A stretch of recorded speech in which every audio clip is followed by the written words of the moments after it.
ರೋಹಿತ್ ಶರ್ಮಾಗೆ ವಯಸ್ಸು 37 ವರ್ಷ. ಇನ್ನು ಅವರ ಕ್ರಿಕೆಟ್ ಜೀವನ ಮುಗಿಯಿತು. ರೋಹಿತ್ ಶರ್ಮಾ ಆಟದಲ್ಲಿ ಸ್ಥಿರತೆ ಇಲ್ಲ.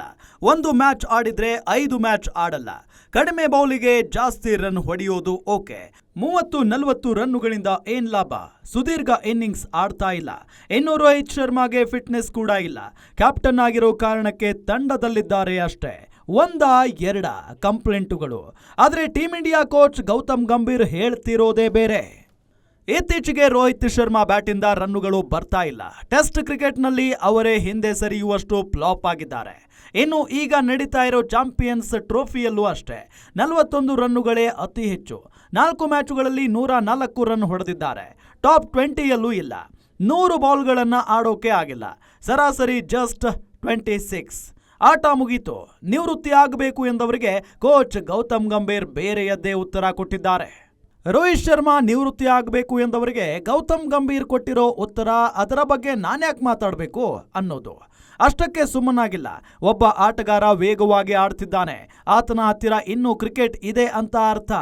ರೋಹಿತ್ ದೊಡ್ಡ ಇನ್ನಿಂಗ್ಸ್ ಆಡಿಲ್ಲ ಅನ್ನೋದನ್ನ ನಾನು ಒಪ್ಪಿಕೊಳ್ತೇನೆ. ಆದರೆ ಆಡಿರೋ ಚಿಕ್ಕ ಚಿಕ್ಕ ಆಟ ಎಷ್ಟು ಪವರ್ಫುಲ್ ಆಗಿತ್ತು ಅನ್ನೋದು ನಮಗೆ ಗೊತ್ತಿದೆ. ನೀವು ಪತ್ರಕರ್ತರು ಎಷ್ಟು ರನ್ ಹೊಡೆದ್ರು, ಆವರೇಜ್ ಎಷ್ಟು ಅಂತ ಅಷ್ಟೇ ನೋಡ್ತೀರಿ. ನಾವು ಆತ ಇದ್ರೆ ಎಷ್ಟು ಇಂಪ್ಯಾಕ್ಟ್ ಮಾಡ್ತಾರೆ ಅನ್ನೋದನ್ನ ನೋಡ್ತೀವಿ.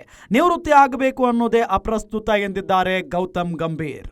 ಗೌತಮ್ ಗಂಭೀರ್ ವಾದಕ್ಕೆ ಕಾರಣಗಳೂ ಇವೆ. ರೋಹಿತ್ ಶರ್ಮಾ ಕ್ಯಾಪ್ಟನ್ ಆದ ಮೇಲೆ ಭಾರತ 2 ICC ಟ್ರೋಫಿ ಗೆದ್ದಿದೆ. 1 ವಿಶ್ವಕಪ್, 1 ಏಷ್ಯಾ ಕಪ್ ಗೆದ್ದಿದೆ. 2 ಬಾರಿ ಟೆಸ್ಟ್ ಚಾಂಪಿಯನ್ಶಿಪ್, 1 ವಿಶ್ವಕಪ್ ರನ್ನರ್ ಅಪ್ ಆಗಿದೆ. ದಶಕಗಳಿಂದ ಇದ್ದ ICC ಕಪ್ ಬರವನ್ನ ನೀಗಿಸಿದ್ದು ರೋಹಿತ್ ಶರ್ಮಾ.